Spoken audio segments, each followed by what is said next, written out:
Anong klaseng sakit daw ang tumama sa babaeng nasa video? Ang sagot, hindi po sakit yan.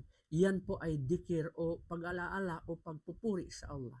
Pagkatapos ng dasal o sala ng isang Muslim, ay manatili siyang nakaupo at magpatuloy ang pag-alaala o pagpupuri sa Allah sa pamamagitan ng pagbigkas ng dikir o papuri sa Allah. Kagaya ng Subhanallah, glory be to Allah, Alhamdulillah, papuri sa Allah, at Allahu Akbar, ang Allah ay ang pinakadakila. Ilan lang po yan sa mga binibigkas bilang papuri sa Allah.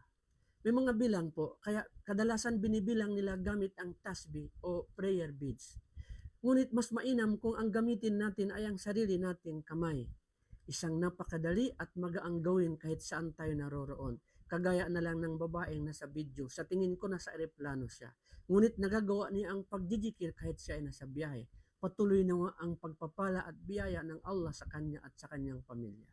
Isa po itong uri ng ibada, huwag natin dapat kalimutan at naway masanayan din natin gawin ito. Sumaatin nawa ang gabay at pagpapala ng Allah. Maraming salamat.